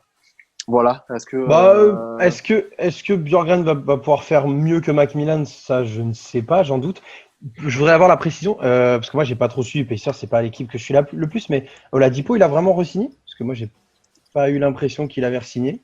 Mais est-ce qu'on peut confirmer ça? Parce que pour moi, Oladipo, il est en contrat jusqu'en 2021 et en gros, Indiana, pour moi, Indiana, le problème en fait qu'ils vont devoir gérer, c'est ça, c'est refaire signer Oladipo ou non. Parce que cet automne, parce que sinon, il va partir free agent non protégé, de ce que j'ai lu. C'est pour ça qu'il faut le trade. C'est pour ça que il faut le trade. Oui, non, voilà. Pour moi, c'est soit le trade, soit le garder. Moi, justement, j'allais poser la question un peu à tout le monde, mais c'était plus savoir est-ce que Oladipo peut incarner ce joueur un peu moteur qui va faire la différence. De ce que j'ai entendu, Sébastien n'est pas trop chaud. Moi, j'ai des gros doutes. Au début, j'étais en mode Oladipo peut incarner ce joueur, tu vois. Mais puis finalement, de ce que je vois, c'est moins évident. Maintenant, la question, c'est est-ce qu'il ne faut pas le trade pour essayer de récupérer un joueur qui est capable justement de faire ce moteur? Parce qu'Indiana, c'est ce qui leur manque, c'est quelqu'un qui va être décisif. Après, ils ont un petit collectif sympa à côté. Si tu te libères de Miles Turner, un peu l'arnaque Miles Turner, tu peux récupérer déjà 18 à 20 millions, ce qui est pas mal dans le salary cap. Ouais, mais là l'équipe qui récupère Miles Turner. Ouais, voilà, c'est le problème. C'est bon. Ouais. Par contre, je pense que garder Sabonis, ça serait pas mal. Brogdon, pas mal aussi. TJ Warren, c'est propre. Donc, il y a moyen de faire un beau collectif si tu te libères des deux personnes. Après, est-ce qu'il fera mieux que Macmillan? Je sais pas. Outre le fait qu'ils ont pris 4-0 en playoff, ils ont fait une belle saison. Ils ont fini 4e derrière des équipes qui sont clairement au-dessus en termes de possibilités à l'Est. Donc, c'est difficile de faire mieux. Par contre, ils prennent 4-0. Après, Miami va en finale. Donc, on peut dire que bon, ils prennent 4-0 contre le finaliste. Voilà. Maintenant, est-ce qu'il fera mieux? Je ne sais pas. En tout cas, il faut faire un choix et le choix passe pour moi déjà par Oladipo. Savoir qu'est-ce qu'on fait avec lui. Est-ce qu'on le re-signe et qu'on en fait vraiment, on essaie de pousser comme la star et le moteur, ou est-ce qu'on trade et qu'on essaie de récupérer quelqu'un d'autre? De ce que j'ai lu aussi, ils ont récupéré un spécialiste du salary cap en assistant. Un mec qui vient de la NBA et tout, qui a travaillé sur le salary cap pendant 8 ans. Donc apparemment, il va apporter plein de possibilités à Indiana pour travailler là-dessus. Donc ça se trouve, ils vont faire un recrutement intelligent, ou en tout cas des manœuvres intelligentes dans les quelques semaines. Ils n'ont pas énormément de place non plus. Hein, donc, non, ils n'ont pas beaucoup de place. Là, j'espère que le spécialiste. C'est à lui du coup de trouver du spécialiste. Il s'appelle comment, de ce que j'ai lu, c'est Ted Wu. Et voilà, et c'est un spécialiste du salary cap qui est solide. Donc apparemment, il va rejoindre les Pacers. On verra ce qu'il va pouvoir proposer. Même si Pacers n'a pas beaucoup de possibilités. J'allais faire une blague. Ted qui du Sur coup c'était sûr. Elle est facile. Messieurs, voilà pour les Pacers, on a beaucoup parlé là ces trois franchises. Il nous en manque une et on a un long débat encore tout à l'heure, donc on va pas perdre beaucoup plus de temps sur ces Pacers. Bien évidemment, on les suivra comme toutes les équipes de la NBA cette année avec ce nouveau coach en la personne de Nate Bjorkgren. J'arrive de mieux en mieux à le dire. Je suis assez content.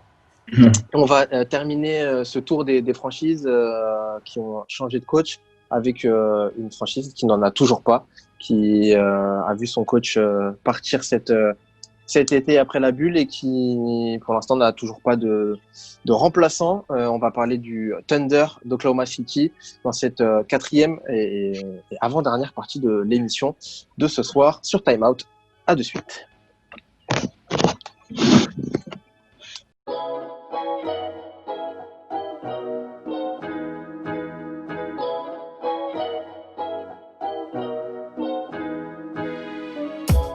Et donc, on enchaîne cette quatrième partie et ce tour des bancs de la NBA avec cette fois-ci le Thunder Oklahoma qui a vu Billy Donovan s'en aller vers des nouvelles contrées, vers les Chicago Bulls pour les entraîner. Et depuis, toujours pas de nom pour le remplacer. Je vous mets une petite liste là des noms qui ont beaucoup circulé.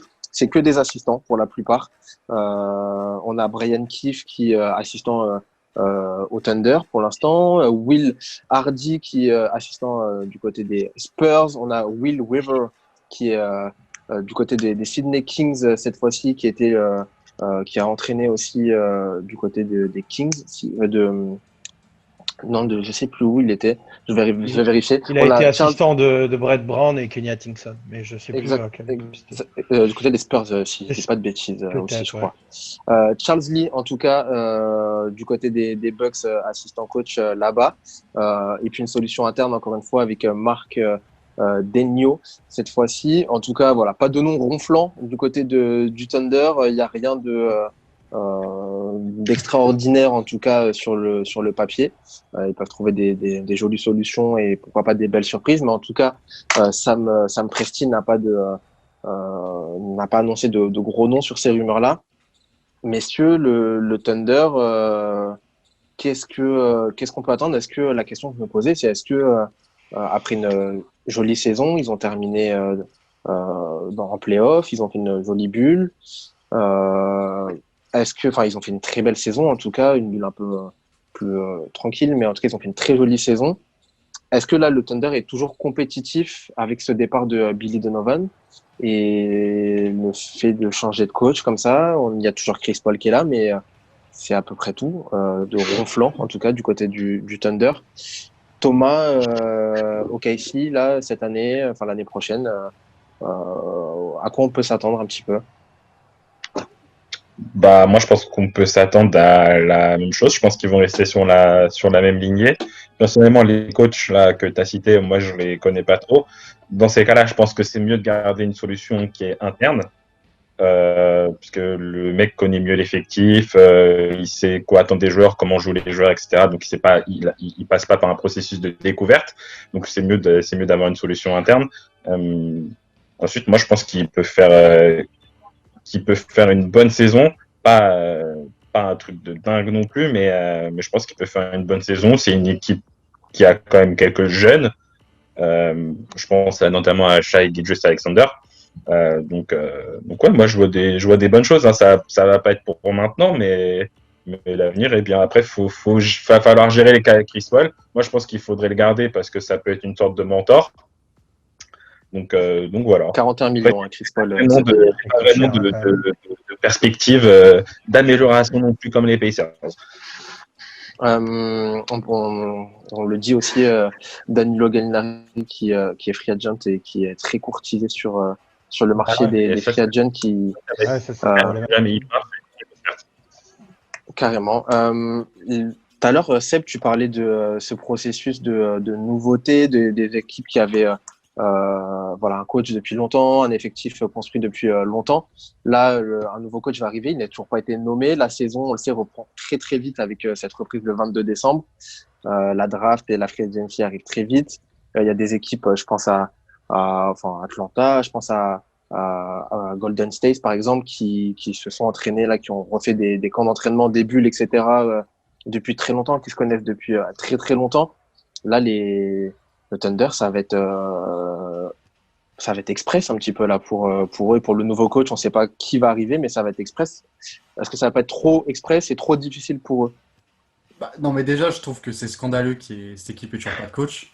Il y a un moment donné, enfin, je veux bien, Sam Presti, on le vend parce que c'est un mec qui arrive à récupérer des tours de draft et qui arrive à faire des bons coups, mais il est pas foutu d'avoir un coach à 10 jours de la draft et à un mois du début des training camps, quoi. Donc, je sais pas. Après, bon, moi, le problème Chris Paul, il est intéressant parce qu'il est extrêmement cher, il est excessivement cher même pour son âge. Ah Mais ouais. en même temps, quand tu vois ce qu'il a fait cette saison, parce qu'à un moment donné, il va falloir parler de ce que ce monsieur a fait cette saison avec cette équipe. Ils avaient 99% de chances de rater les playoffs. Tout le monde les voyait tanker et jouer un tour de draft, etc. Ils sont allés en playoffs et ils ont fait bonne figure dans la bulle.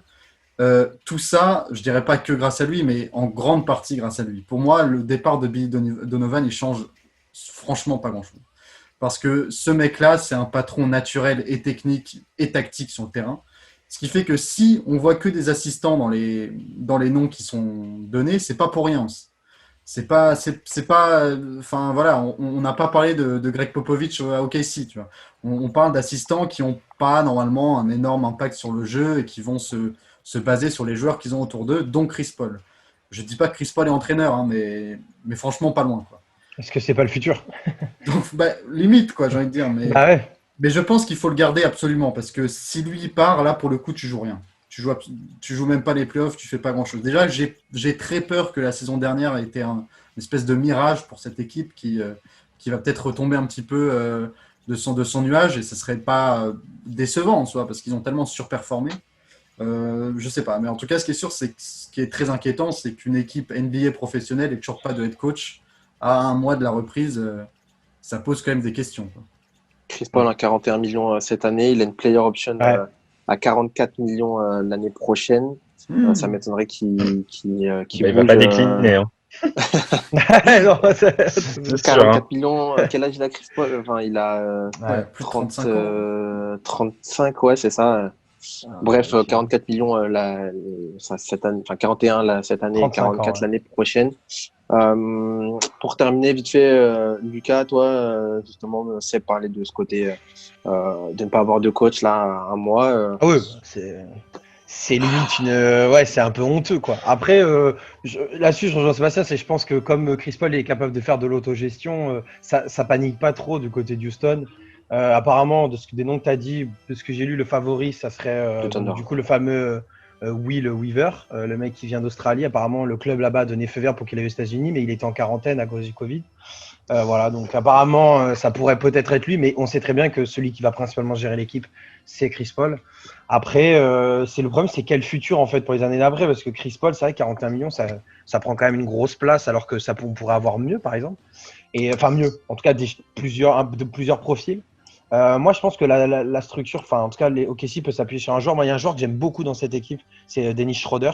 Je pense qu'il peut complètement monter en puissance. J'aime beaucoup ce joueur et je me dis que il y a vraiment, bon, il a déjà 27 ans, mais il peut vraiment s'imposer et un peu plus. Il l'a déjà un peu fait là cette année et il peut encore plus s'imposer, donc à voir. Mais oui, à part le fait qu'ils n'ont pas de coach, c'est un peu honteux. Mais encore une fois, c'est de l'autogestion. Chris Paul est en autogestion et peut-être qu'il prépare une transition coach d'ici un an ou deux. Hein, Chris Paul, hein, franchement, ça m'étonnerait même pas en fait, tu vois. Président Genre, du syndicat des joueurs, toujours très. Ouais, non, mais en eux, vrai. Mais par contre, j'ai peur, effectivement, comme Seb l'a dit, j'ai peur que cette année, ils prennent un peu le contre-coup. Là, ils ont fait une saison, on ne les attendait pas, ils devaient tanker, tout ça, ils ont fait le play-off. Chris Paul a été monstrueux, ils font 4-3 contre Houston, ce qui est propre. Mais est-ce que cette année, ils vont pas payer le contre-coup et ils vont pas se faire un peu gifler, on va dire. Enfin, ça, c'est la grande question, quoi. Donc, Ils ont le 25e tour de draft, on le rappelle, cette année. ouais, ils vont pas pouvoir se renforcer non plus. Enfin, c'est compliqué, cette équipe, elle est difficile à... C'est compliqué. Ça va être compliqué de voir. Juste une Thomas. question, et c'est pas trop en rapport avec ce dont on parlait, mais vous voyez qui en fait de plus fort qu'eux, par exemple, pour aller en playoff? Dans les c'est une dernières bonne places, je parle, question. parce qu'on sait très bien qu'ils vont pas Oui, bien cocher sûr. les 4 premières. Bien sûr. Faut regarder. Ça va jouer Parce que encore moi, une fois avec. Oui, Thomas, pardon. Parce que moi, je vois pas, je vois pas qui. Les Suns, perso, j'y crois pas trop. Les Wolves, encore moins. Minnesota non plus. Portland, je pense qu'ils vont les faire et que cette année, c'était un accident. Enfin, j'espère pour eux, parce que sinon, c'est chaud. Dallas, Bah, alors, pense moi, qu'ils je vais vont te continuer à dire. les faire. Moi, je vais te dire parce que je peux pas dire autrement, mais j'espère que les Ah, ça y est, Spurs, ils vont. ça y est. Mais non, Non, mais mais il les faut. Spurs, c'est mort. Si, Les moi, j'y Spurs, crois, les Spurs. J'y je crois. pense que c'est totalement mort. Moi, j'y crois. Ça va jouer avec les Kings encore peut-être l'année prochaine. Enfin, peut-être. Ouais. Oh là Et là, puis les Kings. Pelicans aussi. Les hein. Warriors, ils vont pas revenir. Oui, c'est ça, hein, Ouais, faut les pas oublier Pels, que les Warriors, ils ont fini Ah ouais, les dernier, Ils vont Warriors, ils vont revenir, ouais. ils jouer en vont playoff. pas. Cette année, ils ont fait 15-5, enfin, ils ont fait une saison en 15-50, mais ils vont pas faire la même saison, Voilà. je pense. Donc, Non, cette année, oui. non, mais peut-être que le Thunder, au lieu de finir 5e, ils vont peut-être finir 7-8e la saison d'après. Mais en tout cas, ça va être close. Il y a peut-être un monde où ça peut être close avec des équipes qui, certes, sur le papier, on se dirait inférieures, mais on ne sait jamais, quoi. Après, tout dépend encore une fois. La saison est longue, il y a les blessures, il y a si, on ne sait pas comment ça va se passer. Enfin, il y a trop d'éléments extérieurs qui vont venir tout gêner. Et donc, voilà. Mais Et lui, eux, sur le papier, ils sont playoffables. eux, ils ont un vrai choix à faire. Enfin, je dis eux, je dis Sam Presti et le nouveau coach, Ouais, ils ont un vrai choix à faire pour l'avenir. Là, ils sont un vrai carrefour. Hein. c'est ça. C'est-à-dire que ils ont un nombre de tours de draft qui est scandaleux, qui risque d'être bien placé en plus. Donc, tu as un vrai choix. Qu'est-ce que tu fais avec ces tours de draft? Est-ce que tu te dis, bon, bah, on reconstruit tout et on prend une équipe de jeunes et on se fait un plan un peu à ce qu'a fait Miami hein, avant qu'il chope Butler. On prépare avec des jeunes, on fait des résultats, on crée une culture de jeu et après, on chope un free agent et ça part. Ça peut être une solution. Soit tu fais une autre solution et tu dis, il nous reste 2 ans de Chris Paul, on a plein de tours de draft et on fait un blockbuster trade et on essaie de gagner quelque chose. Tu as un court terme et un long, voire très long terme devant eux, en fait.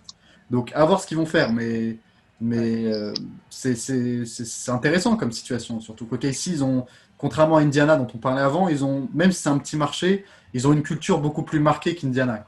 OKC, dans l'esprit des gens, de par leur succès récent, c'est beaucoup plus marqué et je pense que c'est peut-être un peu plus attractif. Oui. Et ça va être à suivre encore une fois du côté d'OKC. On va suivre surtout l'annonce du nouveau coach. Là, ça devrait arriver vite. Hein. La draft arrive très vite et j'espère pour eux que l'annonce sera officielle pour le nouveau coach du côté d'OKC assez rapidement. On a beaucoup parlé de toutes ces équipes, messieurs. C'est la dernière dont on allait parler sur ces 2 émissions. On a fait une première émission parlant des Knicks, des Clippers, des Pels, des Bulls, des Sixers aussi. Cette fois-ci, on a parlé des Nets, des Pelicans. On a parlé des Pacers aussi, puis là du Thunder. Messieurs, voici les nouveaux visages de la NBA. On va faire un débat cette fois-ci sur la dernière partie d'émission. On en a beaucoup parlé en off aussi de ces nouveaux coachs avec des gros guillemets puisque à part sur cette émission, on l'a vu, il y a des nouvelles têtes, mais sur la première, c'était que des visages qu'on connaissait déjà. Les shortlists qu'on voit à chaque fois sur les nouveaux coachs sont très très souvent les mêmes.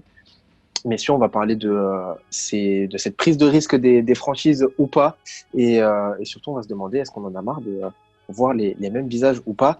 On en parle tout de suite dans cette dernière grosse partie d'émission. Débattez avec nous dans les commentaires aussi et sur les réseaux. N'hésitez pas, on attend votre avis pour le débat de ce soir tout de suite.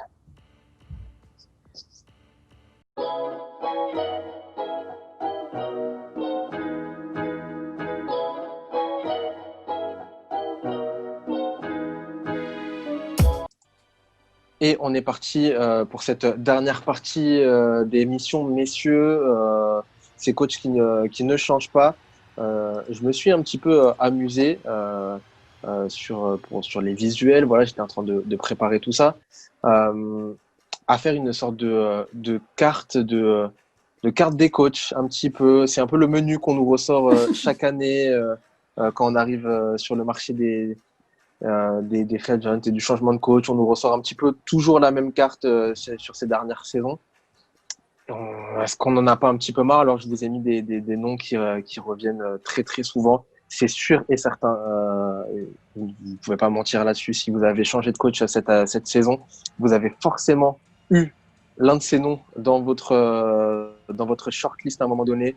Je pense à Mark Jackson, je pense à Jeff Van Gundy, je pense à Tom Thibodeau qui a finalement trouvé un banc du côté des Knicks de New York. Je pense à Tyronn Lue aussi.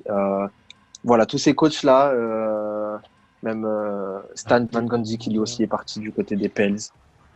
Messieurs, je vais peut-être commencer par toi, Seb. Je sais que c'est un débat qui te tient beaucoup à cœur. Est-ce qu'on n'en a pas un peu marre de voir toujours ces noms qui reviennent chaque année? Est-ce que l'NBA prend des risques un petit peu pour changer de coach? Est-ce qu'ils le font? Oui, mais est-ce qu'ils le font assez? Qu'est-ce que tu en penses, toi, de ce débat-là? Bah, moi, j'ai un gros coup de gueule surtout contre les grosses équipes. Parce que c'est les grosses équipes qui prennent pas de risques. On l'a vu cette année, finalement, dans notre émission-là. Finalement, il y a rarement eu autant d'années ou une saison où il y a eu autant de nouveaux coachs et d'assistants, surtout, très important, d'assistants qui vont ou qui sont arrivés en NBA. Mais quand on voit les équipes dans lesquelles elles sont arrivées, c'est que des équipes, soit des petits marchés, soit qui ne jouent pas grand-chose, soit qui sont en reconstruction, comme ça peut être le cas avec Atlanta il y a 2 ans. Moi, j'ai un gros coup de gueule contre les grosses équipes. Parce que ce soit les Lakers, que ce soit Chicago, que ce soit Philadelphie, que ce soit New York, tout ça, c'est des équipes qui, parce qu'elles ne peuvent pas prendre de risques d'un point de vue économique, financier, sportif, tout ce que tu veux, ils n'acceptent jamais de sortir de leur zone de confort. Et cette zone de confort, qu'est-ce que c'est? C'est, comme tu l'as dit, les Mark Jackson, les frères Van Gundy, les Kenny Smith, etc., qui postulent à chaque fois, en fait. Et ce qui est très, très inquiétant, c'est qu'en fait, on a l'impression que c'est devenu automatique. C'est-à-dire que quand il y a une place qui se libère, le GM se dit, bon, bah, on va aller les voir, puisque de toute façon, tout le monde va les voir. Donc, on va bien aller voir ce qu'ils proposent. Et quand tu vois un Mark Jackson, par exemple, il est dans toutes les shortlists. Ça va faire 10 ans qu'il n'a pas retrouvé un banc. Donc, à un moment donné, il faut se poser la question, quoi. Les frères Van Gundy, ça fait 30 ans qu'ils sont là, ça fait 30 ans qu'ils font rien ou quasiment rien, et ça fait 30 ans qu'on les reprend. Euh, Moi, j'ai beaucoup de mal avec ça. C'est quelque chose qu'on trouve dans tous les sports, mais en NBA, c'est beaucoup plus marqué. C'est qu'on a l'impression que c'est un cercle très fermé et que les coachs, en fait, pour entrer dans le cercle, il faut être soit un ancien joueur, et dans ce cas-là, tu as peut-être des passes droits, soit il faut être dans le circuit et ton nom est coté, et donc tu vas retrouver un banc et tu vas faire de la merde. Parce que la plupart du temps, c'est ce qu'ils font. Thibodeau, je ne sais pas c'est son combienième banc, mais qui pense sérieusement que ça va bien se passer avec Thibodeau? Voilà. Est-ce qui croit vraiment au projet Stan Van Gundy au Pelicans? C'est des trucs, en fait, c'est des solutions au rabais, quoi. Moi, je préfère largement ce qu'a fait Toronto. Toronto, ils ont pris le contre-pied de ça, ils ont donné la chance à un assistant. Boston avait pris le contre-pied total après Doc Rivers en allant chercher Brad Stevens, qui était un coach d'université un peu moisi d'Indiana, qu'il avait réussi à amener au Final Four 2 fois. C'est des équipes qui prennent des risques. Même Chicago l'avait fait avec Fred Hoiberg. Donc ça, c'est des gros marchés, ils prennent des risques. Mais ce qu'on a vu, en fait, c'est que en général, ça marche pas pour plein de raisons. Et comme dans tous les sports, quand ça marche pas, le coach prend toujours pour tout le monde. Et ben, le problème, c'est que par exemple, les coachs universitaires, pour moi, en NBA, c'est fini, en fait. Plus personne va oser prendre un coach universitaire parce que en général, c'est un échec. Et c'est terrible, quoi. Parce que vaut mieux prendre un risque avec un Nick Nurse que jouer la sécurité avec Van Gundy, en fait. Euh, c'est dommage parce que c'est une équipe comme New Orleans, avec le potentiel qu'ils ont, avec une personnalité comme Zion, avec Brandon Ingram, qu'est-ce que tu vas foutre Van Gundy dans leurs pattes, quoi? Je veux dire, c'est au-delà d'être débile, c'est dommage pour ces joueurs-là, en fait, parce que tu as envie de les voir avec un mec, un coach un peu jeune, qui propose quelque chose de nouveau, en fait. Parce que c'est des mecs, leur philosophie, on les connaît par cœur. C'est une philosophie qui marche pas, hein, excusez-moi, mais Stan Van Gundy, ça marche pas. Donc, allons vers des mecs qui proposent des philosophies un peu nouvelles, un peu différentes, qui proposent du jeu. Brad Stevens, quand il arrive à Boston, son meilleur joueur, c'est Jared Sullinger et Jeff Green, et il propose du jeu, et il tanque pas. Et 7 ans plus tard, c'est 3 finales de conf sur 4 ans. Donc ça peut marcher. Mais il faut tenter le coup, en fait. Il faut tenter le coup. Miami, ils sont en finale NBA, tu as un coach qui était analyse vidéo, Pat Riley, il a tenté le coup, et aujourd'hui, c'est un des meilleurs, si c'était le meilleur coach NBA. Donc, il faut oser, quoi. Pop, il a 25 assistants qui sont capables d'être coach. Il n'y en a pas un qui est foutu de le prendre, quoi. Et ça, c'est terrible. Allons vers les assistants. Il n'y a personne de mieux placé dans la NBA pour prendre un banc ou reprendre un banc qu'un assistant. Je ne vois pas pourquoi on ne leur fait pas plus confiance. Et je suis content que cette année, ça commence un peu, quoi. Mais faisons confiance aux assistants. Ton coup de gueule est passé, Sébastien. Il y a plein de choses intéressantes dans ce que tu dis. N'hésitez pas à nous dire si vous êtes d'accord ou pas sur les réseaux. Thomas, toi, ce débat-là des nouveaux coachs et des coachs des noms qui reviennent tout le temps, est-ce que toi aussi, tu es fatigué d'avoir ces noms? Par exemple, effectivement, Tom Thibodeau, qui a du coup 62 ans, qui a été Du côté lui de Minnesota, des Spurs, des Sixers, des Knicks, c'est une première fois, des Rockets, des Boston Celtics pendant 3 ans, puis avant d'être nommé coach des Bulls, puis des Timberwolves, puis là cette fois-ci des Knicks. Thibodeau, voilà, il a rarement eu des grands résultats et puis il n'a pas un jeu très très sexy non plus proposé. Est-ce qu'on en a pas un peu marre de voir des coachs comme ça? Alors, je tape sur Thibodeau, mais sur plein d'autres noms. Effectivement, Mark Jackson qui revient assez souvent, les frères Van Gundy. Est-ce que toi aussi, ça te fatigue d'avoir ces coachs-là qui reviennent tout le temps? Bah, effectivement, Seb, il a raison sur un point, c'est que souvent les grands marchés, ils prennent pas de risques. Après, je trouve que c'est normal parce que pour être coach dans un grand marché, il faut quand même faire tes preuves avant. Après, il y a quand même des coachs qui sont hors du temps. Je pense notamment à Thibodeau et Evan Gundy qui ont pas, je pense, une mentalité de coaching adaptée pour la NBA moderne, on va dire. Mais après, moi, justement, je me suis amusé, je suis revenu 5 ans en arrière et je me suis amusé à faire une petite liste. Bon, je ne vais pas vous dire tous les noms parce qu'il y en a quand même beaucoup, mais je me suis amusé à faire une petite liste de tous les coachs qui n'avaient jamais été coach avant et assistants. Et il y a quand même pas mal de noms. Il y en a peut-être 25, quoi. En 5 ans, je trouve ça pas mal. Tu as du Lloyd Pierce, tu as du James Borrego, il y a Steve Nash qui a jamais coaché, Steve Kerr, bon, c'était en 2014, mais il avait jamais coaché. Tu as Taylor Jenkins, Ryan Saunders, tu as Luke Walton, tu as Stephen Silas. Après, il y a des gens c'est des gens qui sont toujours, qui ont un banc là actuellement. Après, il y en a qui ont plus de banc. Il y a Koskov, il y a Baylin, Boylan, Atkinson, Earl Watson, Fred Hoiberg. Donc, je trouve quand même qu'il y a quand même un turnover, quoi. Donc, moi, je trouve que ça reste acceptable. Après, forcément, quand tu es une grosse équipe, il faut prendre un gros nom, tu sais, qui a déjà fait des choses et dont tu as la certitude qui peut t'emmener un peu plus loin. Est-ce que, Lucas, toi, tu le vois comment, toi, ce débat-là? Est-ce que tu peux trancher un petit peu dans le. C'est pas l'art? tranché. Pour moi, c'est pas ça. Tu vois, j'entends les deux là, les arguments et tout, et ce que dit Thomas. En fait, le problème, moi, je trouve, c'est que ces nouveaux coachs ou ces nouveaux arrivants qui donc viennent et essayent de faire leurs preuves, en fait, on leur laisse pas beaucoup de droit à l'erreur. C'est vraiment ça le problème. Un Tom Thibodeau, le mec se casse la gueule sur à peu près la moitié des équipes de la ligue, mais il sera toujours annoncé, toujours dans les noms, et à la preuve, il n'aura pas de difficulté à retrouver un club. Enfin, donc alors qu'il y en a qui sont arrivés dans des conditions pas faciles, dans des équipes un peu avec un peu de standing, et puis ça se passe pas bien. Mais ça veut pas dire que c'est forcément un mauvais coach. Et par contre, lui, il a pas le droit à un deuxième essai, il a pas le droit à une deuxième chance, et c'est un peu le problème en fait. C'est-à-dire que des mecs, regarde, honnêtement, tu prends un mec Doc Rivers aux Clippers, si tu mets un autre mec à la place, c'est que ça se passe pas bien. Bah, il dégage 100%. Doc Rivers, ça fait c'est pas possible avec ce qui s'est passé aux Clippers, tu vois. Normalement, ça doit s'en aller. Je suis désolé. Et c'est en fait. Et bon, Doc Rivers, après, c'est une machine. Hein. Après, tu vois, c'est une image. Donc, je comprends le fait il est parti. Hein. Il est parti. J'ai pas vu qu'il était parti. Oui, il est parti finalement. Mais je veux dire, tu vois, c'est le problème, c'est que c'est ça en fait. Ouais, le problème, c'est ça en fait, c'est que les gros coachs. Ça rate et ça a quand même encore de la crédibilité auprès de toutes ces équipes, tu vois, qui vont venir les récupérer. Alors qu'à l'inverse, il peut y avoir un jeune coach ou un assistant qui va avoir sa première chance, ça va mal se passer, mais ça veut pas dire qu'il est mauvais. Ça peut très bien marcher ailleurs. Et lui, il va déjà avoir beaucoup moins de crédibilité parce que aussi, bon, il est nouveau. Mais c'est un peu le problème en fait. Faut que tu aies de la chance de réussir en fait. Et après, tu gagnes cette crédibilité. Ouais, je suis d'accord, il a tout dit. Il y a un problème là-dessus. Le problème, c'est qu'on se réfère à des CV qui sont parfois complètement dépassés, quoi. Doc Rivers, tu as l'impression que parce qu'il a gagné un titre en 2008, de toute manière, il aura toujours l'occasion de revenir. Van Gundy, tu as l'impression que parce qu'il a emmené Dwight en finale en 2009, il sera toujours là parce que, à ce qui paraît, c'était un bon coach défensif, etc. C'est en fait, on se tient à des CV qui font que voilà, il y a marqué j'ai gagné un titre, je suis allé en finale, bon bah c'est bon. Alors qu'un mec comme Mark Jackson, qui lui a fait des trucs assez incroyables avec ses Warriors, parce qu'avant Steve Kerr, c'est Mark Jackson, les bases de ce que sont les Warriors, c'est Mark Jackson.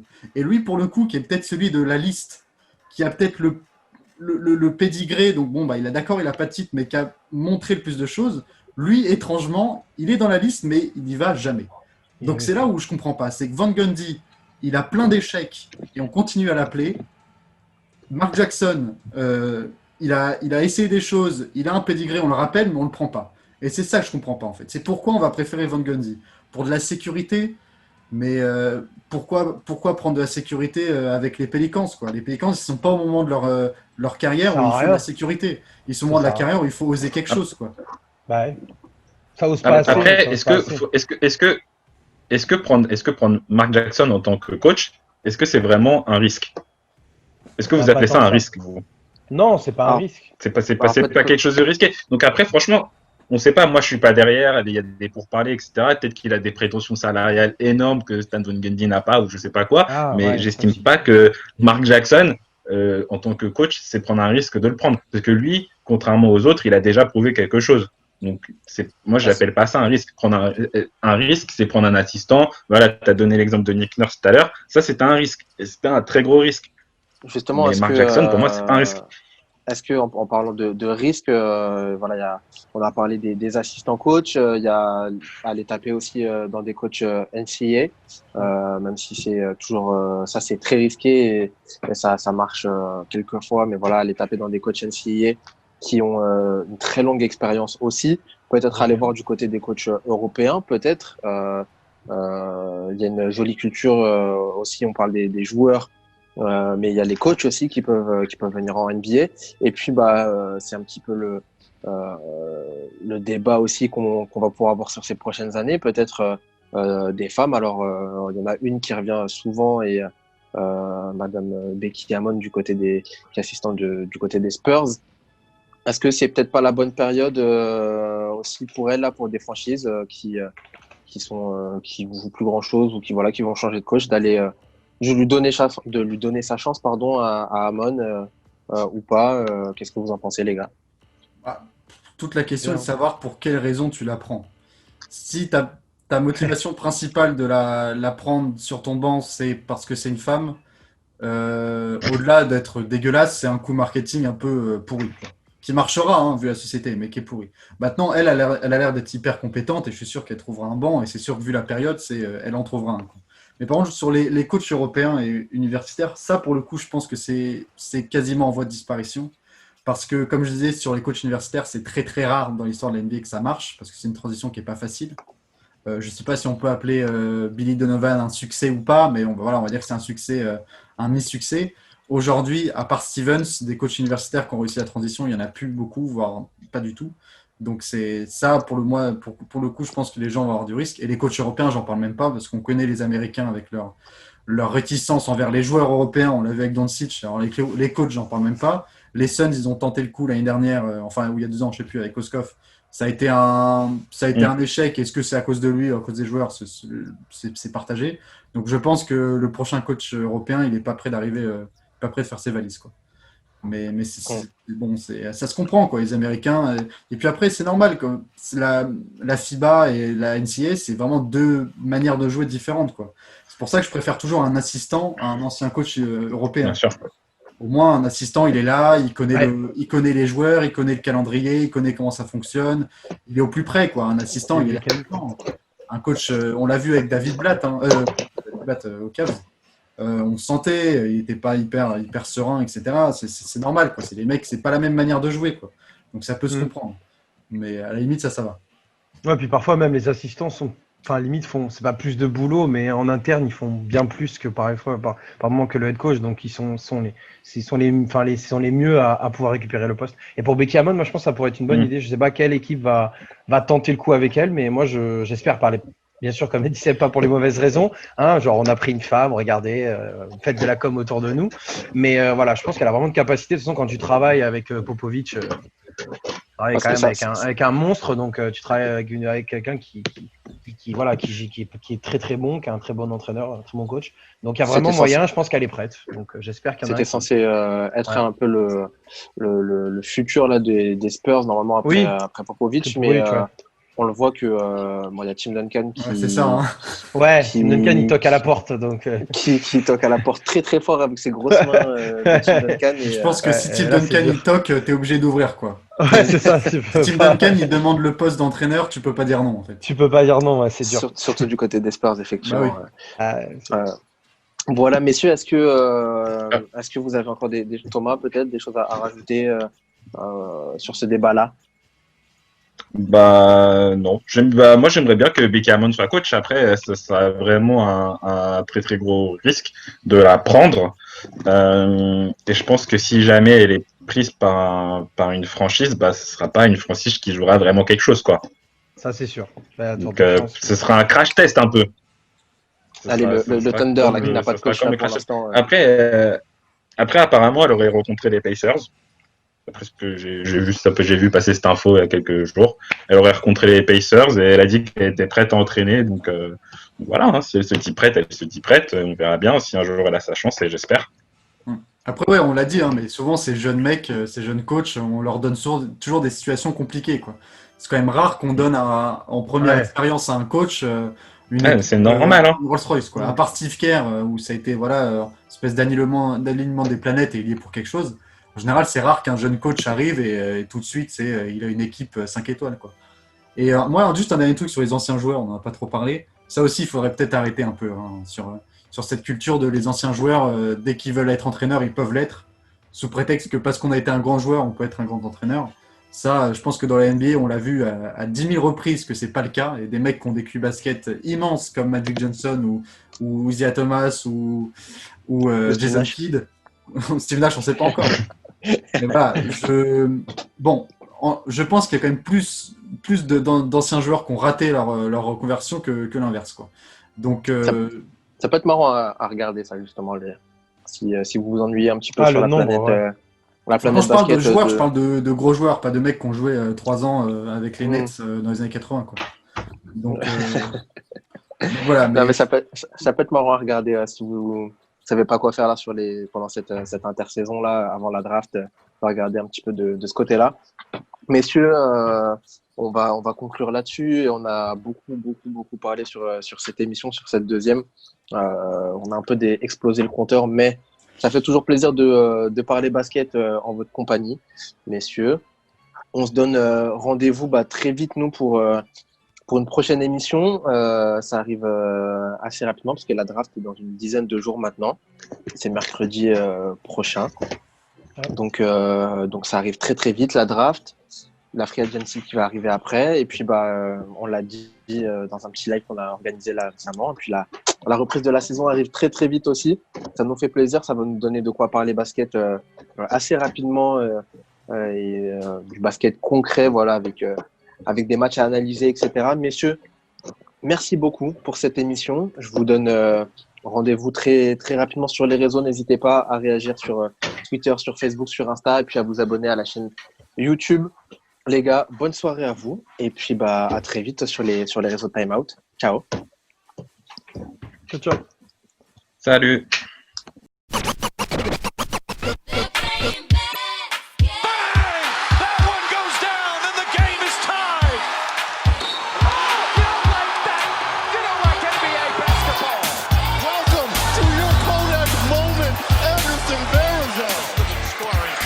Also an open up